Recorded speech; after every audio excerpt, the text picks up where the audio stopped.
Ladies and gentlemen, thanks again for tuning in to the Shutter Saga podcast. As always, I am your host, Marvin Blue. This week, Michael will not be available. He is out rescuing dolphins off the coast of New Zealand. So, he left me to do all the heavy lifting, but he will be back to take all the credit as he always does. Our guest today is, a guest that really doesn't need a grand introduction, but I will give him one because he is an amazing human being. He is a husband, father, a brother, a friend, a photographer, a business owner. He is a marketing genius. He is the bad boy of Wilmington, North Carolina. His favorite candy bar is a Charleston chew. He has won an outstanding amount of photography awards. His credentials speak volumes, but he is most of all Lori's baby daddy. Ladies and gentlemen, we got Jeff Poole in the house today. Jeff, welcome to the show. What's up, man? Thanks for having me. Thank you for being here. It's quite the introduction there. I don't know what's better, the introduction or a profile pic that you put there. I look like a young, ripped Alan Ruck.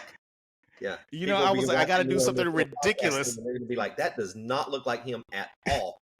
I know I'm gonna lose my dozens of subscribers after they see the video. They're gonna be like, that is not Jeff. They're gonna yes, be like, this is the Catfish Podcast.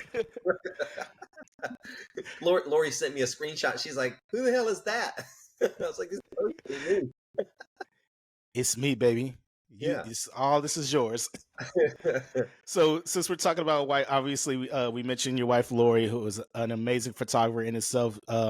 Tell us about that, because let's go right into your story. We always know Jeff and Lori kind of are the package deal, but let's a little bit know about Jeff before we bring in Lori here.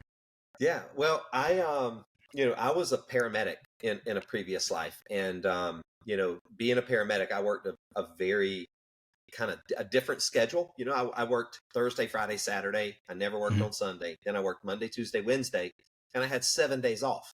And so at the time, I was sharing a studio with another photographer, friend of mine, and I would shoot all my sessions one week, and then I would go and do all the sales appointments for those sessions the next week. So it worked perfect because my schedule was so set. So it allowed me to kind of, what I thought was build my studio. I later when we talk about this, it wasn't really building it, but along the way, my business partner and I were like, let's hit up Vegas. Let's go to WPPI.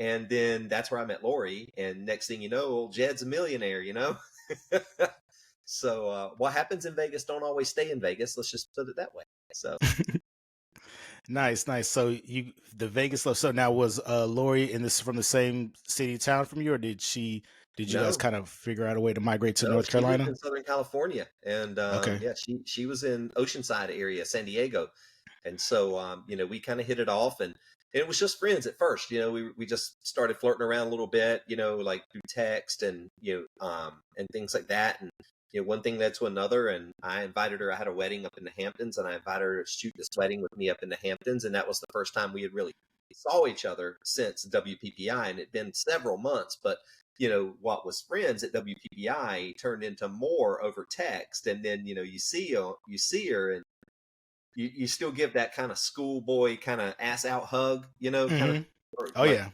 We've been talking junk on text, but now it's like it's real deal. And so it was just kind of kind of tossed in fire because the guy that I shot the wedding for was a friend of mine, and he was like, look, I told him, I said, look, I'm flying this girl from San Diego over to shoot the wedding with me. I'll take care of any extra expenses from that, but I just want to let you know. And he's like, this girl, just a photographer or just like a friend? I'm like, no, she's a photographer, but she's we're kind of seeing each other. And he's like, I got you. And this dude put us up in this room that man, it had like a shower right in the middle of it in glass. There were no shower curtains. Right. And just everything in there was like backlit and blue. And it was, I'm like, okay. Okay. So the way I just heard this was your first date with Lori was her working for you. Yeah. And it was in a different state that she didn't live in. So she couldn't run off. Exactly. What I'm doing is I'm laying out plans for guys of how to date nowadays, how to lock in these dates, and take them to another city, make them work for you, so they can see your business, they can see your ambition, and then put them in a situation where they can't go anywhere. They have to stay with you. So I love it. You trap. It's the new form of trapping. There you go. Yeah, yeah, I pretty mean, it's much. like a male And, it's like a male version of getting pregnant. There you go. but That's it was awesome. like it was super awkward, because like we were friends, and then like we get put in this room that was not appropriate for like a first date. I'm thinking, like it was weird. I literally walked in the room and looked at her and said, "You're not cool with this. We'll go somewhere else." Because that room was just like, seriously, like the whole shower was glass, and there was not even a bathroom. Shower middle of the room, so there was no getting away from each other, like no privacy. Like the toilet was behind a frosted glass with a light above it. And so every echo, you were going to hear it, and you were going to see a silhouette of me sitting there like this, right? It was just like my friend Anthony was like, "I'm going to hook you up. I'm going to get you a pimp room." And I'm like, "No, that's not what it's all about." But yeah, it was interesting to say the least. Yeah, I mean, so it's basically on the echelon of hotels. It wasn't tier one like Motel 6. It wasn't Marvin's tier, Holiday Inn, Marriott, but it was like Yeah, we celebrating. yeah, pretty much. Yeah, it was like you could have Nice. had a bachelor party in there or something. It was next level.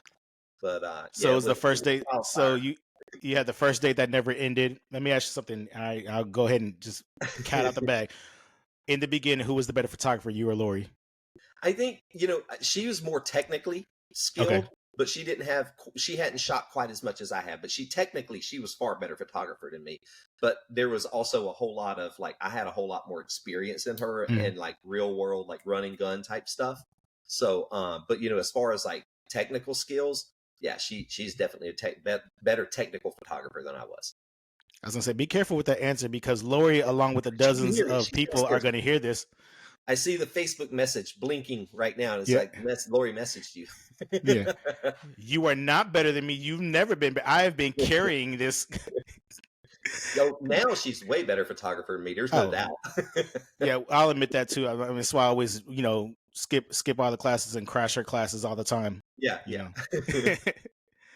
Now, so okay, so let's talk a little bit of the educational journey. So we got the kind of the origins of how you and Lori started, but how did you actually start with photography?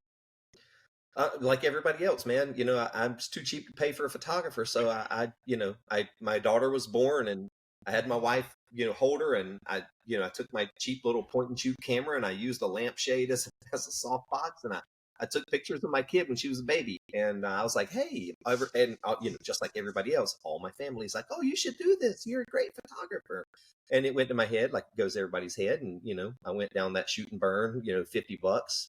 And yeah, just like everybody else, man, I start with, it wasn't even, I wouldn't even say it was a passion. I wanted to be a professional photographer. I was always a Mm, guy in college that had a camera that I have all the evidence on people from all the frat parties and stuff. there Like you I was go. that guy that always was taking pictures at all the frat parties on film. So, but I never even thought about it being a profession back then. And yeah, when the kids were born, I just picked the camera up and just started shooting again. So that's pretty much it. So from being so now, because now correct me, it's two girls and then you have your youngest, the little man that we love Yep. to just spoil rotten. Yeah. I need to get Got him a some more cow. 23-year-old, a 19-year-old, and a 2-year-old. Yep. Way to start over there, buddy. Control Alt Delete. You were empty nesting. Yep. Nah, I'm starting to feel that way. I mean, the oldest, she graduates high school this year, and then we still got the youngest, and she's in first grade. So I'm like, man, I got to do this 10 more years. But Uh-huh. it's Yep. it's fun though. I mean, let's be honest, kids bring out the Yeah. best You of see the us. baby gate. That gate There you right go. there, right here. That's not to keep him. Just keep him away from the desk when I'm sitting here working, because the rest of the loft up here is his. He's got all his tracks and stuff over here that he plays with. But Oh, this is I thought that was your get your ass back to work gate. Where you lock yourself in. You got to stay until you right. get done Yeah. with the Yeah. work. Yeah. So when we're upstairs, like there's a gate at the stairs right there to keep him Hmm. from going down. But then the rest of the loft, that's all his play area. That's the same way with my house. I got my office is me, and then the other rest of it's Artemis, and then she has her room, and then she's taking over the media room. She's taking over my wife's office, and then half of our bedroom. So I pretty much rent space in my own house to do what I do. I have this Nice. little corner nook office for, Yeah. editing and podcasting and all the things in between. Well, So luckily we have a studio. Actually have a brick and mortar studio. So okay, like, but because we've got the baby now, we trade off days back and forth. So today was Lori's day in the studio. I stayed home with him, and during his nap, I got a little bit of work done. And then when he's playing, I'll get a little bit of work done. But we tomorrow I'll be back in the studio and Lori will be at home. So we just trade days back and forth at the studio. So something I want to kind of chill in, because I know a lot of people that follow us, our family people, and I'm gonna hit that up, but um, I want to go back a little bit further in the history of the growth and the journey itself, with your Hmm. story. When was like, when do you feel was your aha moment with like, I may truly have something here with photography? Because it's one thing like, hey, we took some good pictures early in the day, but then when was that moment where you looked at what you were doing and then looked in the other direction and go, I'm going to go for that other direction, even though this has all the bells and whistles and guaranteeing the life I'm supposed to live. I want to Yeah, take this journey, take this risk it all or whatever. When was that moment for you? it was 2010. And and here's the thing, when you say risk it all, I literally did, because 2010, January of 2010 is when Lori actually landed feet in Wilmington. We did Christmas with her family in California, and then we drove cross country to be here by January, I think, 5th for a wedding show.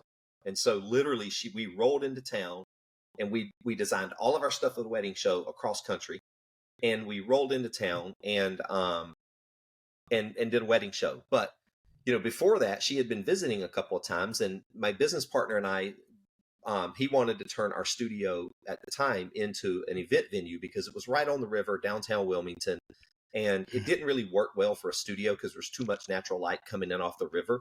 And he wanted to make it an event space. I didn't want to own an event space, and so when Lori was here visiting one time, she was like, why don't you just ask him to buy you out? And so I did, and he offered me a certain amount of money for the business, and I'm like, okay, it's yours. And literally that night, while Lori was visiting, we were driving down Front Street, which is one block up from where our studio was, and there was a realtor showing a building, and I just knocked on the door and said, hey, when you get done, if you don't mind, I'd like to take a look at it.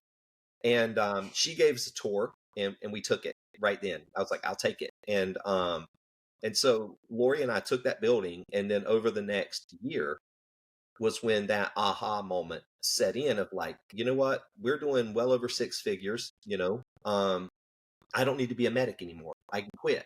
But that's where things went wrong, right? Hmm. Because, and this is what you and I were talking about before we started the podcast, because there's all this BS about I'm a six-figure photographer. Oh, I want to run a six-figure studio. Well, I don't care how much money your studio makes if you don't keep any of it to put in your pocket and feed your family and live your life, right? You still got to be profitable.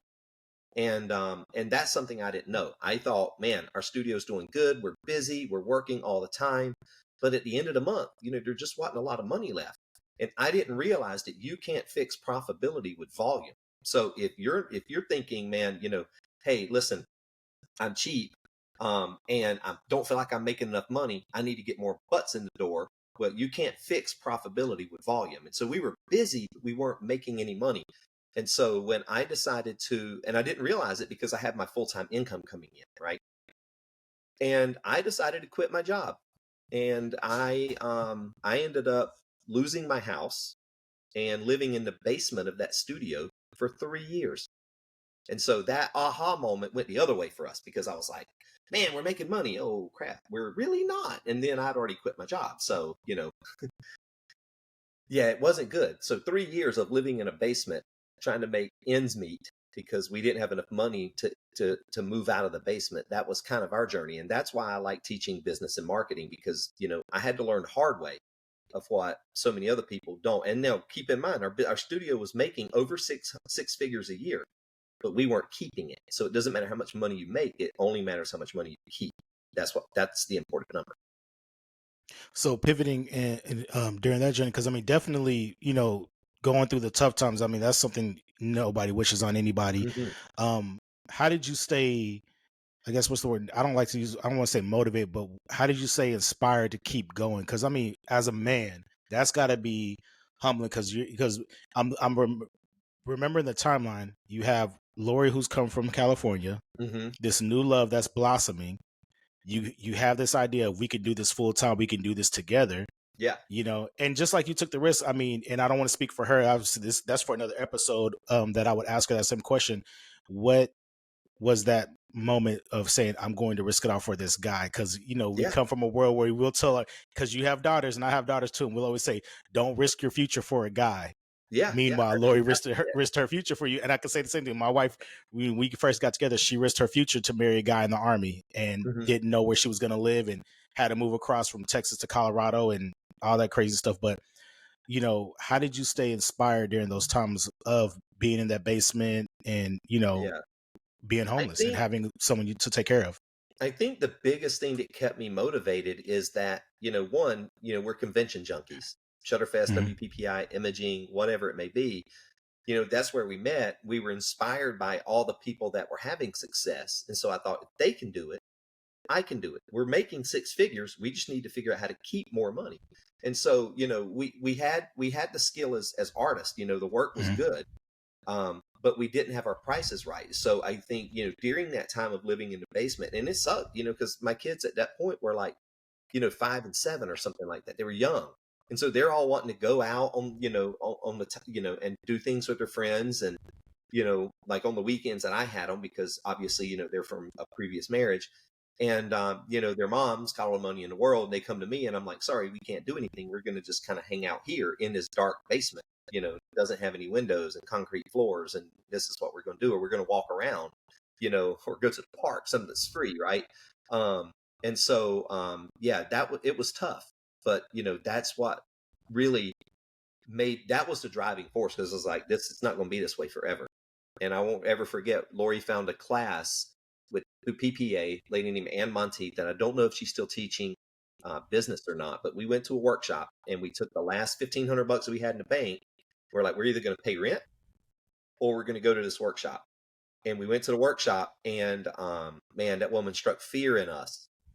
And I remember that was a long drive home from Atlanta, because if you ever been in an argument with your woman and you're not talking, the last place you want to be in that situation is in a car for 7 hours. So Oh yeah. Yeah. Yeah. I can attest that. Yeah. so finally I was like, me being a man, I was like, fine. When we're working at McDonald's flipping burgers, I'll be the one. I told you so, that we can't charge that much. And here it is a decade later, and we're multi six-figure studio now, and yeah, and things are good. And so I never once said I told you so, because she was right. We raised our prices, Yeah. and that was the end of it. It's So something about like, the ego versus having that woman tell you something and you're like, no, it's going to be this way. And then when they're right, you're like, God, I got to eat this one. Is yeah, that like well, the, yeah, the course and of most marriages was like, we should have just listened to her from the very start. Like that's pretty much what Tasha I'd tells like me that us all the to time. do. Yeah, yeah, it's a running So, joke that she's always right. It's a running yeah. joke. Yep. She's right. And you just shadow off her of how right Pretty she much, is. pretty much, yeah. So talking business now, we've got the journey.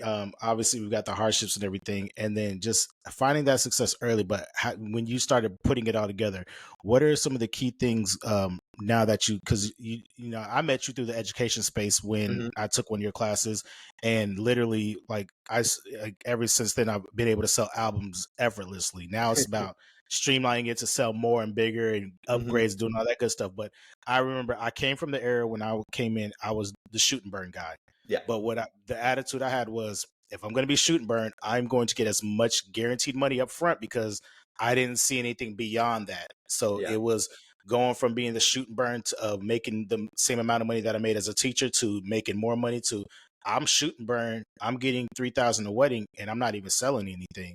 yeah, And thinking like that was the most I was going to get, because they're not going to spend any more. But then just speaking with you and really getting to have those conversations with you, I was able to see like there's ways to sell it and not be salesy, because I'm not a salesy guy. I'm one of those, if you want it, you want it, you'd buy it, because that's how yeah, we are in life. If I want a new iPhone, we go find a way to get a new iPhone. We're trading stuff up. exactly. Yeah. I'm starting to understand with products, people do want it. They may not know they want it, but it's Hmm. about how we present it to them. And more than ever now, when, especially the world we live in after COVID, a lot of my clients have family members that passed away. Some of their best pictures were pictures that Yeah. I took, and they were asking for, how can we get this printed out? And I was sitting there, just having an online gallery for them to print off of and things like that. I was getting residual income years later because just having those things available to clients and Absolutely. creating a new mindset. So, on the business side, for the new crop of photographers that are out there that are really getting into it and really trying to understand business, what are some of the key things you see that are prevalent today? in success? I think the biggest thing is that you are not your client. So, Okay. and I struggle with this, and occasionally I still do struggle with it. When we're pricing things, I'll look at it and be like, you know, I don't think it'll sell for that much. Or, before I was a paramedic, I was a used car salesman. So I'll try to flip people because as a car salesman, everybody thinks the used car salesman is a good salesman, but they're like the worst salesman ever because their only goal is to get a butt in a car out the lot. Doesn't matter how much, what car that is, right? So early on, I would be like, have a client say, well, how much is this portrait? And I'd be like, well, that one's X amount of dollars. And then if there was silence, I'd be like, but like the one size down's okay. Or, but I can probably give you like 20% off because my goal was selling product, right? It wasn't to get the most out of that product I could. And Hmm. Lori really, like she kicked me out of the sales room for like a year. She wouldn't let me in there. I could go in, I could sit down, I could have chit chat with the clients, I could go through the slideshow with them, and then my job was to get up and leave the room. And so I was like, okay, because Lori was killing it with sales. And I would come back in after the sale, and I would say, "Oh, cool. What did you guys get?" And they were like, Lori'd be like, "Well, they got this, this, this, and this." I'd be like, "Oh, which image did you choose for your portrait?" And they'd say, "This one." And my dumb ass would be like, "Oh man, I thought you would have chose this one over here. That was a really pretty one." And now they got second thinking it, and Lori's shooting daggers at me with eyes like, "Shut up!" They're happy with the image, right? And so then it came to be like, you can come in afterwards if you just say, "That's a great decision. I think you're going to love that on your wall," right? And so it was hard for me to understand, a couple of things. One, you're not your client. Don't base your prices off what you can afford or what you think people will pay for it. People will pay whatever they want, whatever they see the value in it. Two, tell them your price and shut up. And three, no matter which image they pick, even if you don't like it, it's a great decision because they like it. That's all that matters. So those are the three things that I would say to any photographer coming up is just follow those three rules and you'll be fine. Oh yeah, and to shadow on that, I can say it because I just got through saying it to a friend of mine yesterday. You are going to be your worst critic. Stop being your worst critic. Hmm. Their favorite picture is not going to be your favorite picture. The Never, best picture never. you took, you'll go in with all these technical aspects about meriting a picture and everything. And this is the perfect image. You're going to get PPA merits off of this one. And they're going to look at that and say, yeah, I like this one instead. And you're going to Yeah, look at them like, are you crazy? But you have to get out of your own way and just drop the absolutely, ego. Every picture you absolutely, take is going to be amazing. Your favorite is going to be your favorite, but your clients, they're going to be happy. Let them be happy in whichever one they make their exactly. profile or whatever. Just get If out of you your like own it way. enough to leave it in your proof set and they choose it, that's your fault. It's an amazing image. Exactly. Right? Yeah. If I've, you don't, if you don't like it, if you don't ever want to see it on a wall, don't ever show it to a client. Period. Because they will pick the. If you sit there and go, I don't really like this one, but I'm gonna leave it in. That's the one that's going on the wall. I guarantee you, every single time. They don't exactly. see what we see. Exactly. I recently was designing an album. And I'm just like, okay, cover. Which one do I want to go with? And I'm sitting there presenting her options. I'm showing her every like epic picture we took that was signature edit, everything you name it. The veil was flowing, all that good stuff. And she ended up going with just this silly candid one they did when they were first dancing. I'm like, this is the cover of your album, and you're doing a first. Like, I've never done a first dance as Yeah. the cover. And I was like, and I go, oh, okay, Yep. Hey, cool. pay me. I and in my head, I'm like, I don't gotta edit this. Like, I don't gotta send in for a secondary edit or anything. All right, cool. Exactly. Yeah. Made Yeah. that, and then we made that, and then designed the album. Everything else is history. And great sell, great time, and there. And she just is in love with her album. She's showing Yeah. all her friends, and those are your tools to market to your next clients because the friends and family are going to get married and all that good stuff. So, Absolutely. Yeah. so, so going into we with the growth and everything. With everything changing in the industry, I mean, because you're like me, have been in long enough to see the transitions from the shoot and burn era to the we're Hmm. bringing back film era to bringing back the film again, going back to shooting film again to now this new era of everybody now we're dealing with content creation and social media content, everything. How do you find yourself adjusting to the evolution of our industry? Well, I think right now, AI is one of the things that's changing, you know, faster than anything, right? The revolution of using AI, whether that's, creating entire new works of art, using it for creating content, using it for coming up with, content, whether it's written or designed, whatever it may be. But I feel like AI right now is what film to digital was, back in the day. Because if you don't embrace it now, you will be left behind. So you have to embrace it in one way, shape, form, or fashion. You have to embrace AI. And so I think that that is going to be one of the things that photographers struggle with is finding their place with AI, right? Because there are a lot of artists that can go out and create, prompt an amazing scene and then photograph a subject and drop them into that scene. That's one way of using AI. And I know photographers making a fortune off of creating these fantasy works of art for kids doing that. Like they'll prompt a castle, right, with a path and, the sun coming in, they'll photograph a kid, drop them in there. And these are amazing works of art that they're selling for thousands and thousands of dollars to their clients, you know. And then there's photographers that are fighting the headshot AI, right? I'm gonna upload a selfie and I'm gonna turn it into a headshot. And so then there's photographers fighting like product photography. And so, I think that for me, how I'm navigating it, I've never really been one that's been super strong in Photoshop, compositing, and all that. So, Hmm. I don't see me going down that road anytime soon. What I'm going back to is creating solid family and children's portraits in studio that stand out. Big statement art pieces, painter portraits, ones that are digitally painted and then painted over the top of that to give it, texture and printed and framed.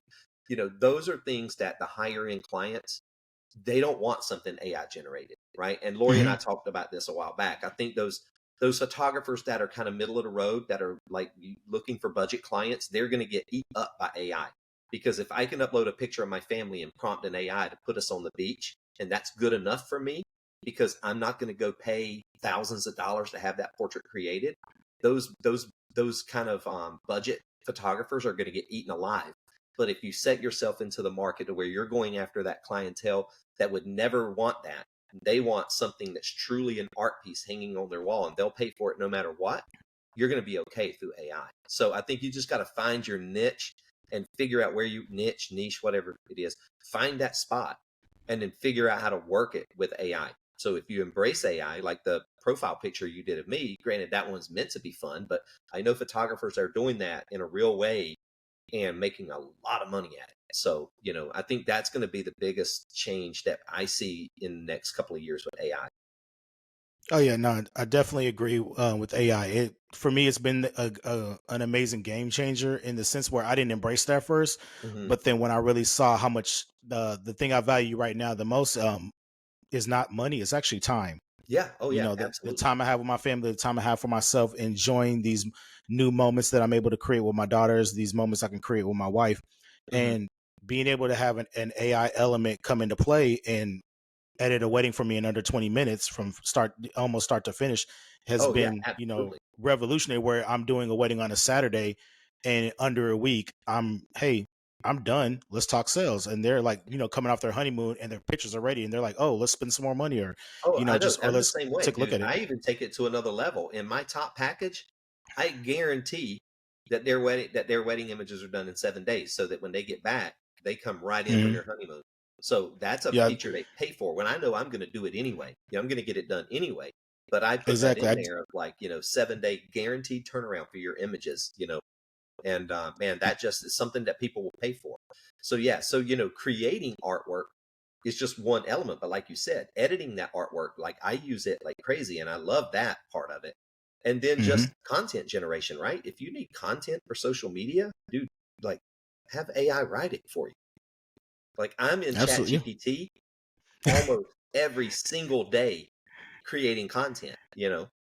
I'm the same. I'm embracing Chat GTP because you know what? It's taking away all the guesswork and thinking, because you know part of me is like, what? How much of this are they actually reading? Are they just looking at the picture and then they like it and maybe put a comment and then they go on? They didn't even read the message. Like, I wonder. Like, there was one day I was playing with the idea and I almost did it, where I just said, if you like this image and you're a new bride, leave a comment here and your wedding will be free. And I started to just do that just to see if people actually read it, Uh-huh. because, I'm like, they're not even reading this stuff. But it's like, Yeah, no, what it does is it took away the headache of what's a good something I can write on my Instagram for this picture here. And, hey, no, just put, hey, give me a great statement to say something simple and yeah. easy. Just fill in the Even blanks. blog posts, just content, Hmm. right? Like 5 Yep. ways to, to get the best dance floor photos, 5 ways to incorporate color in your wedding.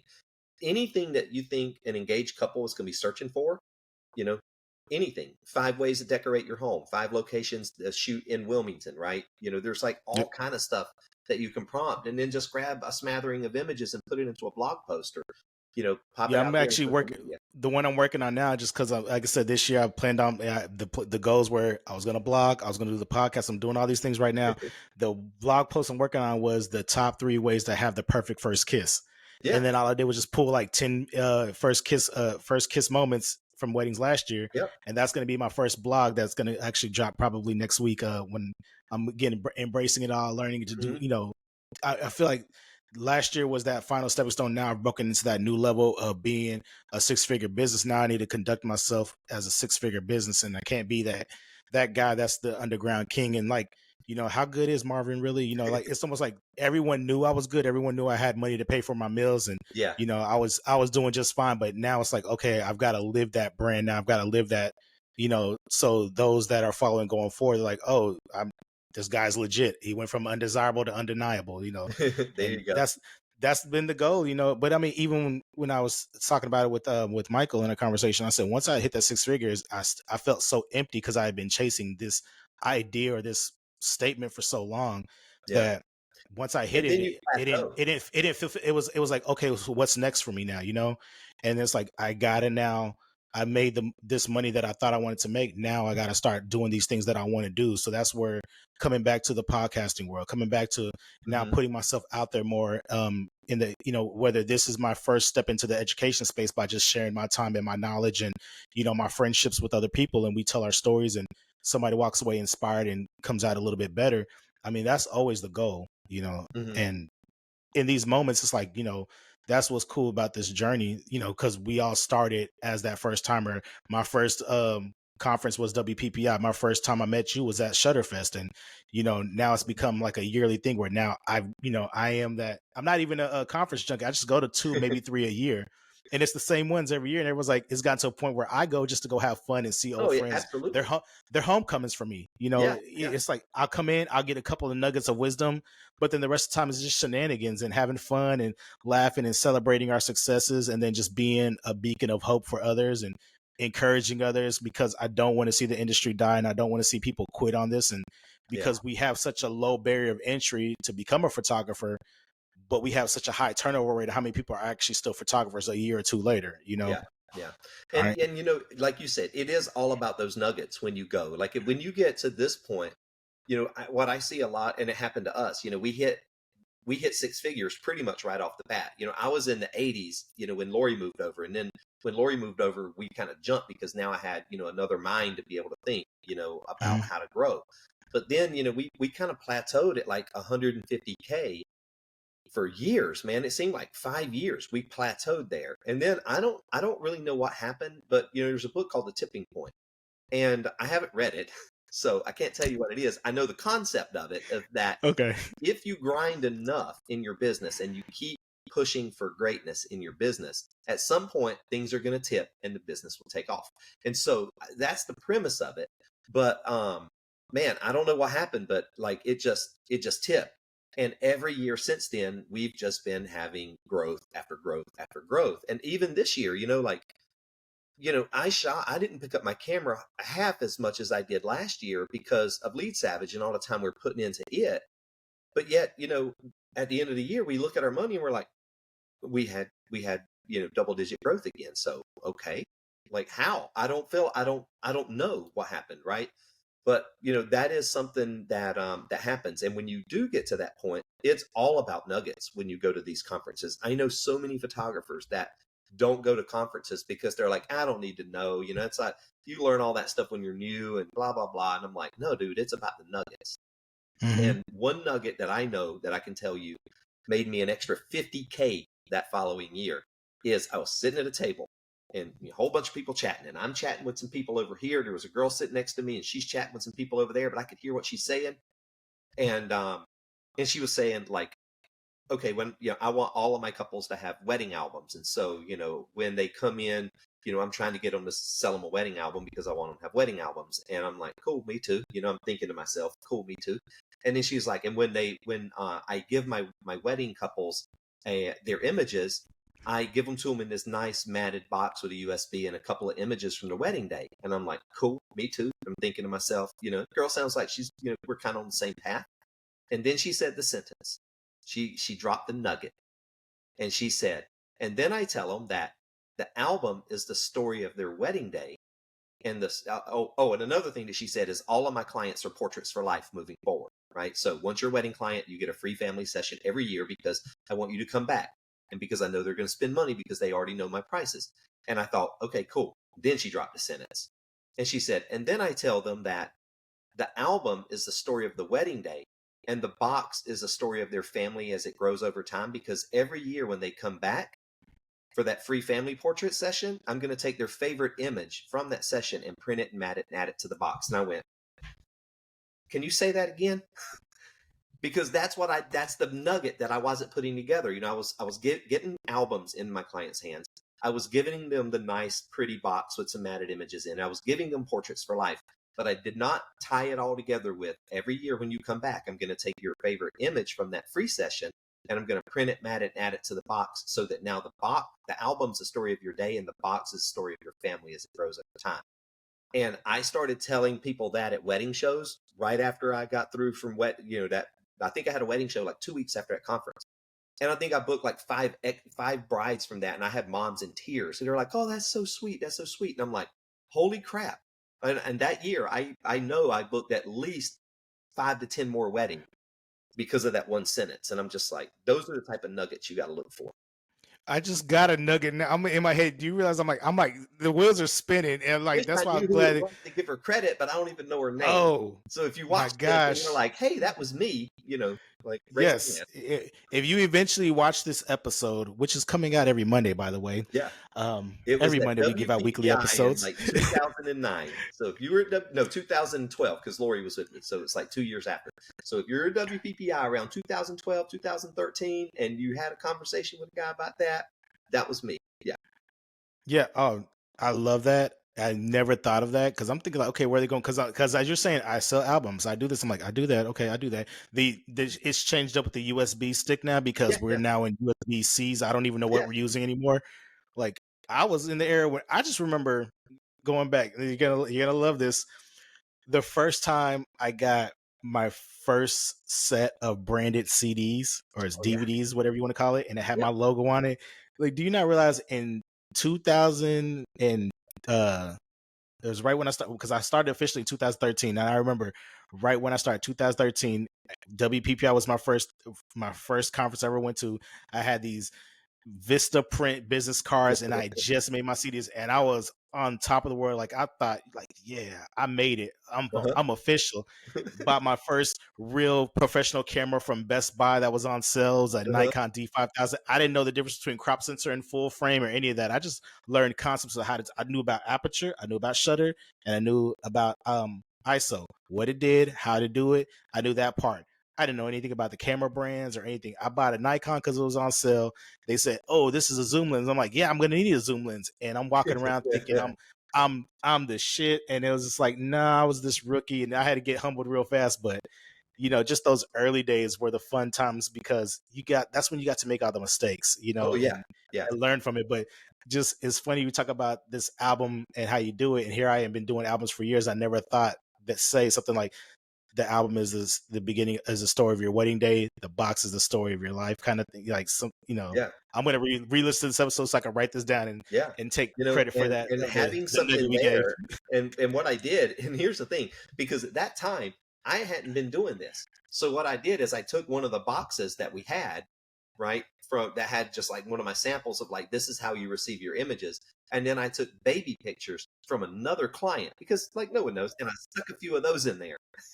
And so I was like, so this couple, these are a couple of images from their wedding day. And then a few years later, I took like just a bump shot of a belly. I was like, a few years Hmm. later, she was pregnant. Then the next year, there's a baby. The bump and the baby weren't even from that couple. But, Yeah, it proved but the things point. It's I have showing that you how journey with a lot of my clients. you know. Yeah, and I have that journey with a lot of my clients. So I have like Yeah. this timeline of engagement, wedding, Oh, yeah. Absolutely. maternity, Put a box first together year, like that. family pictures.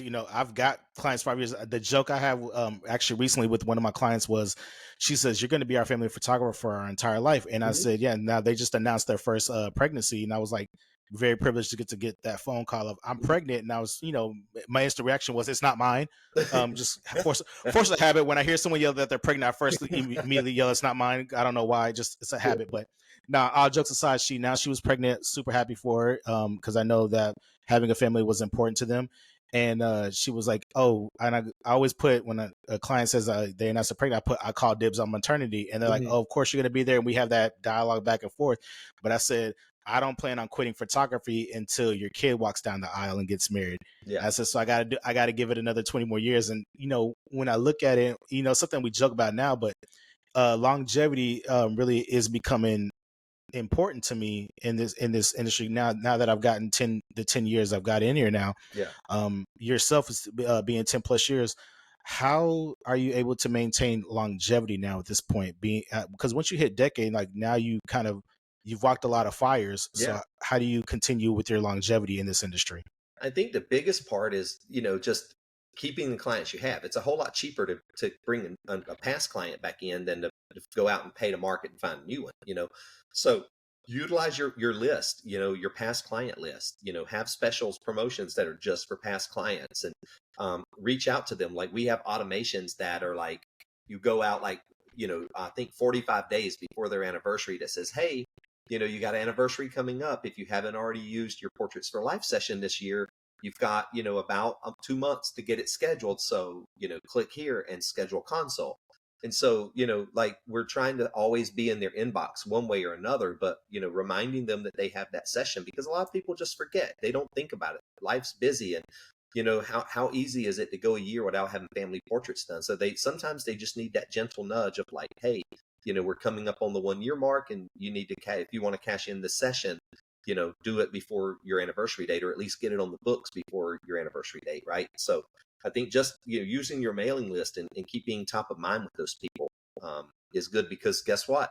If you're 10 years into this thing and you got, 1,000 people in your mailing list, you know, man, everybody knows a photographer now, everybody. Hmm. So it's Absolutely. easy for them to go, oh, hey, yeah, well, let's do my family portraits over here because you haven't made contact with them in a year or 2 years or 3 years.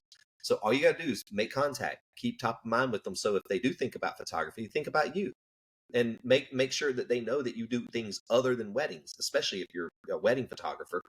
You got to let them know we do children, we do families, we do all this stuff. You might not see it on my website, but we do all of that, right? And so, I think that's important. It's just keeping in touch with past clients. Okay. Two things, and then I want you to really kind of talk about Lee Savage. So when you're doing your mailing list, which I think is an Hmm. amazing idea, because I know someone's listening, they're going to hear this in their car and they're going to say, "But where do I make the money at?" So are you Yeah, charging for that session, or is it made mainly on sales? Because the yeah, client for life model, everyone always asks, "Well, yeah, is it absolutely. charged? Are you charging a session? Is it a reduced fee? Hmm. What is the caveat to keep them coming back?" Yeah. Well, the thought process of why, and a lot of newer photographers think that the session fee is what people are paying for photos. And that's not what it is. That's not what it was designed for back in the film days. When photographers started, saying, your session fee is this, and then any prints products or at the time negatives, right, or any files are extra. Your session fee is not the lump sum of what you're charging. It is a bargaining chip. It is something, it's a loss leader. It's that, $99 80-inch flat screen TV on Black Friday. They're not making money off of that. What they are doing is getting a line around the door for it. And when you go in, there were 2 and they're gone. But guess what? Even though if you went in there to get that, or even if you did get that $99 TV, you're probably not just buying the TV. You're going to buy other things. So your session fee is that loss leader. It's that bargaining chip. It's that thing that you can say, I'm going to give it to you for free, or I'm going to discount it, or whatever, right? If you pay the session fee and 100% of that goes to charity, whatever it is to get people in the door, that's a bargaining chip. You make your money off prints, products, and digital files. And so, yeah, so to answer your question, all of my clients for life, their session fee is waived. It's a $225 value. And that first matted print, that their favorite image that goes in that box is free. And that's a $150 value. So, that's over a $400 value, right at a $400 value that they get for free. That cost me maybe $8 for that matted print, right? So, What size is the matted print? huh? What size is the matted print? Just a 5 by What size? 7 print matted up to 8 by 10. That's it. The simple matted Perfect. print, that goes in there. Okay. It's double matted, so it's like a slip in, nice logo on the back of it. It looks nice. But I'm asking that question for that listener that's like, okay, so what they're writing it down like, okay, matted prints 5 by 7 to 8 by 10. I need to get a print matted box. Yeah. Okay, it's gonna cost me this much. Like, I'm telling you, man, we're giving you this free gym. You didn't even have to go to a conference for this. You got to tune in for free. So that almost $400 value is free, and it costs me, a few hours of time and $8, But out of that, I'm gonna sell, like the last one that I did right before Christmas, a $3,800 sale. Right? So because that session was free, she came back to me and she spent $3,800. And what people don't understand is that people will spend on a free session, right? They'll buy the things. If you shoot enough and you shoot the way it is, like enough variety, they'll buy. So what I do when I shoot families is I'll shoot the whole family together before the kids start melting down. And then I will shoot just the kids by themselves. I'll shoot the kids together. I'll shoot both kids with mom, both kids with dad. Kid 1 with mom, kid 1 with dad, kid 2 with mom, kid 2 with dad, both kids with mom, both kids with dad. And now when you show them, you got 60, 80 images that you can put in a proof set. What are they not going to buy, right? You're not like shooting 37 pictures of the family all together and they can be like, well, I like that one better than the other 36, and they only buy one. When you break it down and you shoot with purpose, they're going to buy. And this client, zero way that she was not walking away with at least one of every single one of those poses. And that fell right into my 15 image matted box. And she ended up spending $3,800. So, those free sessions can bring you in a lot of money. And those free sessions don't have to be your portraits for life. If you're listening to this and you're not a wedding photographer, partner with a charity. Just say, hey, we're partnering with Juvenile Diabetes of Wilmington, and we are offering, the first 20 sessions that come in for $99, and 100% of that's going to go to JDRF, right? And so now you get access to their mailing list because they're going to promote it, right? So these are the different ways that you can market your business without having to spend a lot of money, and you get these people in that are now qualified clients, and that session fee is gone, right? Because they're paying it to someone else, or they're paying it to you and you're going to turn around and donate it. But those qualified clients are going to spend money. The same way that my qualified clients that I'm giving free sessions to, they're spending money. They already know how much I cost. I photographed their wedding, So it's no secret when they come in and see my price list. So if they're coming back, they're going to spend money. Awesome. All right. So the last thing before we go, you're rocking this T-shirt. It says Lead Savage. We've said it a few times during this episode. I mean, obviously, if you're a photographer, if you're in the photography industry and you haven't heard of Lead Savage, you haven't been paying attention. But I want you to hear from the man himself. Jeff, tell us about Lead Savage. So it's a marketing platform that allows you to do all of your marketing, you can have your website in there. You can put your all of your sales funnels or promotional funnels in there, all of your email marketing, two-way text marketing, communications with clients, whether it's Facebook, Instagram, WhatsApp, text, phone calls. It's all in one portal, so you don't have to bounce around to 9 different places to communicate with your leads. It's review management, it's invoicing, contracts. It's literally everything you need to run and market your business in one software, including calendar and online booking, without having to tie things together with Zapier, and zap every data all around the place. And it kind of started out. We were mentoring our business partners, Keisha and Margot, from Keisha and Margot Franklin from Atlanta.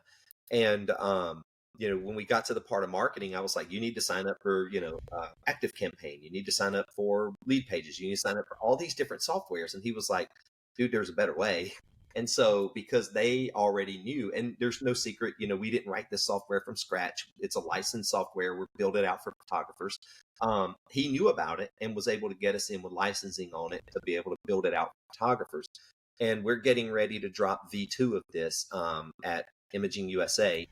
And we've got over 30 complete marketing campaigns for almost every single genre of photography, down to your landing pages, your schedule pages, your automations, your email drips, all of your graphics designed in Canva that you can just download the template for and promote them on social media. We've got a Facebook ads launcher built in that you don't ever even have to go back into Facebook to launch your ads. You do it all right there, and everything is templated out for you. So the goal is that you're going to make marketing and communicating and running a photography business a whole lot easier for people than what it currently is. Nice. So, well, I don't want again. Thank you. You gave us so much of your time. I just looked at the clock. We're at that 50-minute mark. I told you I try to keep you under an hour. So what do you got upcoming as far as I know? You got conferences, you got Imaging USA. What else we got on the So on we the got pipeline? Imaging USA. We're not going to have a booth at Imaging USA, but we will be there. We're going to be hosting if you get this thing live before Imaging, we're going to be hosting a happy hour somewhere. So be on the lookout for that. It'll be a Lead Savage happy hour. But we will be at Sync in February down in Orlando, Florida. We'll be at Shout out to Darty. Yep. So if you're high school seniors, children, youth, definitely check out Sync. We're going to be there. It's an awesome little what I call a boutique conference because there's only 400 or 500 people there. And dude, I'm telling you, I've been one time and I felt like family from day one. So I went there. Yep. In 2014 was when I went. No, yeah, it was. Yeah. Can't remember. Was it 2014? No, it was 2015. When I went on a scholarship from Joyverts, and that's where I met Melanie Anderson, who was one of my first OG. That wasn't a wedding photographer, but she was one of my first OG mentors about just the industry as a whole. So Sync has a warm place in my heart. After Sync, so what else is after Sync? What do you got coming up? Absolutely. So then obviously WPPI, we're going big at WPPI. We got a big booth there. We're sponsoring the Icon Awards. We actually are sponsoring. We are the sole sponsor of the after party at the Icon Awards. So after the awards banquet, when the band comes on and everybody's partying in there, we're sponsoring that whole party afterwards. So we're going big at WPPI. And then obviously after WPPI, Shutterfest. Shutterfest feels like home to me. Because that's the first place that Lori and I ever spoke at. So, so we'll definitely be there. We're doing our classes there. We're teaching classes there. Lori's actually teaching at WPPI as well. Then Lori and I both are teaching at Shutterfest. We'll have a booth at Shutterfest. So, so a busy convention season for us for sure. Yes, and I get to see you at two of them, so I'm excited. Right. Anytime I get to see old friends, it's always a good day for me. Yep. So, but yeah, so where can they find you on social media? What are your where can we hit you up at? Yeah, lots of different places. Indigo Silver, just like the two colors all smushed together. So Indigo Silver, one word. That's our wedding and portrait brand.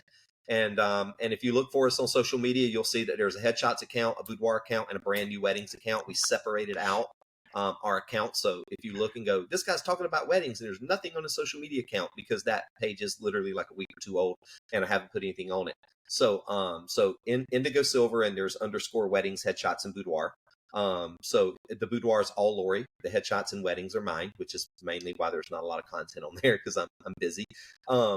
And then for Photo Insight, if you're looking for any mentoring or education, that is there. So myphotoinsight.com or myphotoinsight on social media.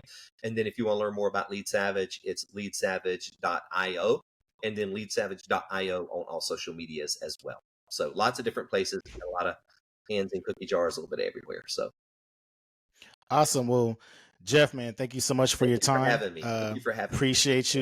you. This was a fun episode. I know we're going to have you on in the future again, and I know we're going to get if I do it right, we can get Lori to make her appearance on one of these episodes one day. Episode will be way better than mine. She can hold focus better than I can. I got ADHD, and so I'm just like a squirrel, right?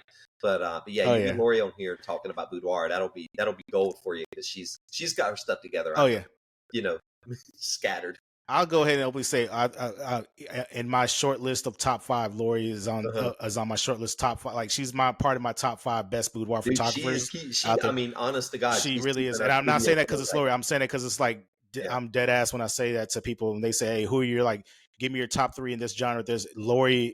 I said Lori, and then I have my list of people that are underrated that don't get enough credit, yeah, and then of course I'm cynical. I'll say the people I think that are overrated, but Lori is on there just best, like solid. Like if you're, I always say if your work isn't as good as hers, yeah, you got a ways to go because to me she's a benchmark right now. yeah, That's where dude. I she's mean, at. she's She's a killing. She benchmark. almost hit 200K in just boudoir in our studio this year. Like Yeah. killing it. And not Isn't even it a nice lot. to Maybe have the that's wife like that? 40. That's like 40, 50 sessions. That's not shooting hundreds of sessions. Yeah. So that's just And shooting, sessions and getting really high averages. I think she was like close to 170K, right? 170K in yeah, and just the credit is boudoir, because which is boudoir, amazing.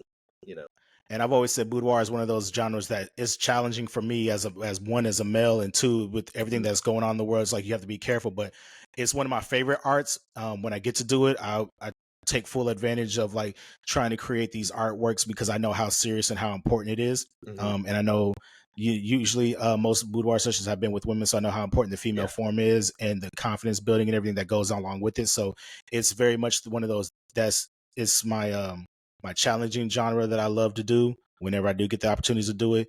But I know how much you got to bring all the skills together. yeah, You know, absolutely. Yeah, L- yeah. like I'll never be able to shoot boudoir with my eyes closed, but I'll definitely be able to shoot weddings with my eyes closed. So for sure. But no, again, thank you Awesome. for your time, man. I Well, thank appreciate you, you. man. Thank you for having And me. I appreciate it. I look forward to seeing you in a couple of months here, and yeah, likewise, with some yes. drinks. All right. All right. Have a good All night. right. If you guys ever want to reach out, like I say, check him out. He's on social media. Jeff, thank you again. And appreciate you for your time. And guys, thanks for tuning in. And you guys have a wonderful, wonderful day.